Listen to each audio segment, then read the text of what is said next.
Well, let's bring in CNN political commentator Margaret Hoover and Matt Schlapp, chairman of the American Conservative Union, the oldest conservative lobbying organization in the United States of America. You heard Donald Trump say Ted Cruz got pummeled last night on that debate stage. The cover of the Des Moines Register today, the paper of record in the state, says a rough night for Ted Cruz. I'm holding it up right now. You can see it there, a rough night for Ted Cruz. Margaret, do you agree? I do agree. Last night was the circular firing squad of the Republican Party that I think really represents the debates of yesteryear.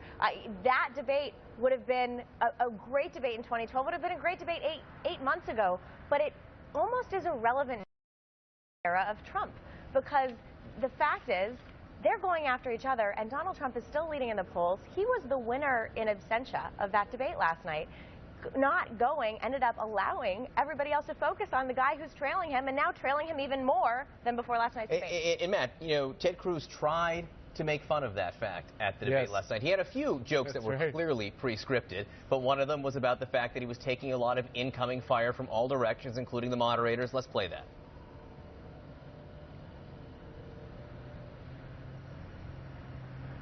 Chris, I would note that the last 4 questions have been: Rand, please attack Ted. Marco, please attack Ted. Chris, please attack Ted. Jeb, please attack Ted.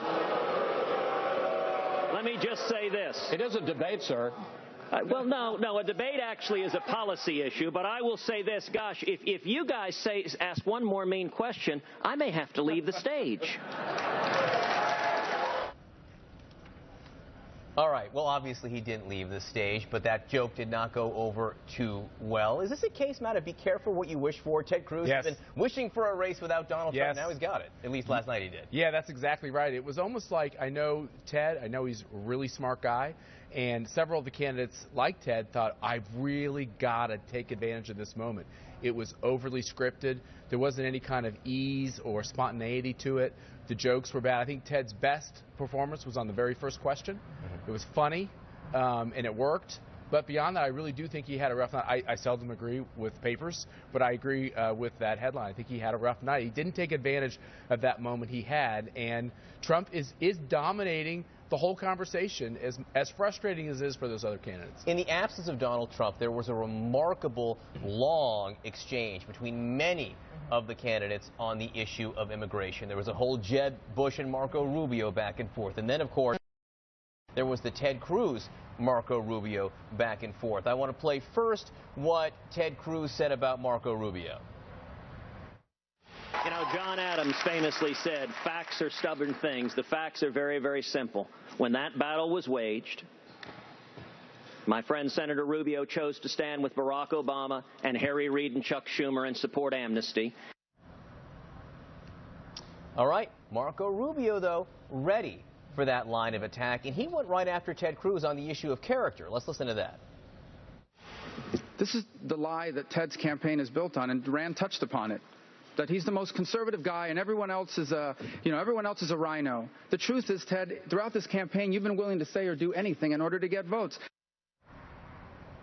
This is really interesting because you heard not just from those two candidates, but from all the candidates right there. Did anyone come out of that on top? Is anyone more right than anyone else? Because it seemed to me that they're sort of all right to a certain extent. Yeah, look, what I loved about that exchange is that it showed the varying degrees of positions on immigration reform that the Republican Party actually has. Nobody knows that now because everybody thinks it just is what Donald Trump says. Get out, build a wall, let them back in through a beautiful door that says Trump over the top.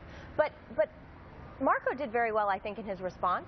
Like, he got applause from the crowd. I think he was able to thread the needle. And Jeb, God bless him, really stood up for his policies, which is reforming immigration in a way that leads to a pathway for citizenship. No apologies.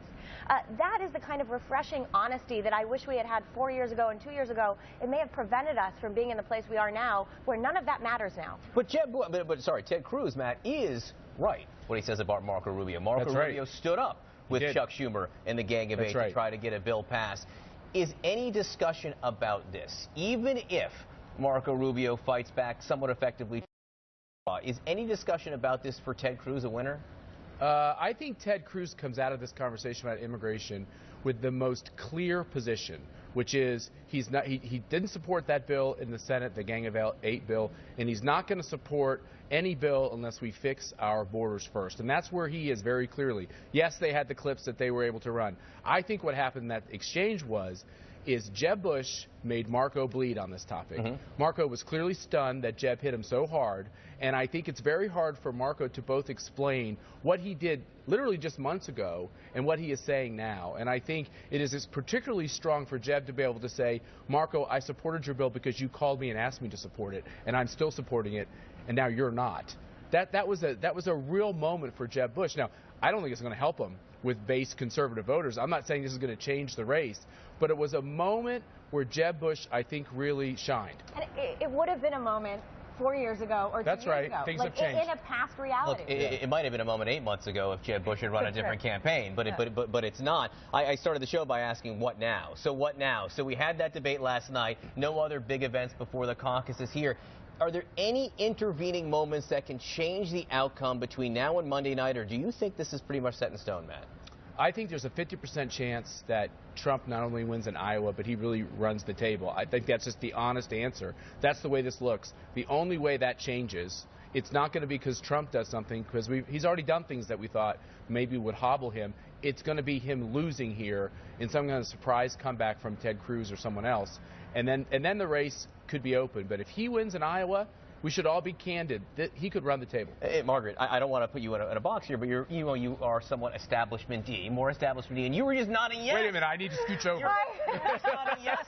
You were just nodding yes to what Matt was saying, that if he wins Iowa, he could do the whole thing. Look, I mean, you pay us here to be who and to be honest. I do. And the truth is, that's what this is looking like here. Look, Iowans notoriously wait until the last minute to decide. Very large portions, maybe up to 40%, wait until the day of to decide who they're going to support in the caucuses. So it's true, anything can happen. But it just doesn't look like there's anything that's going to stop that Trump inertia in the next 3 days. Just quickly, because we have 5 seconds left, both of you, do either of you think that Donald Trump should skip the debate next week in New Hampshire? No, there's no reason for him to. No, absolutely not. I mean, he's got clearly a real issue with Megyn Kelly, but the other debates he's done great on. All right, guys. Margaret, Matt, great to have you here. Really appreciate it.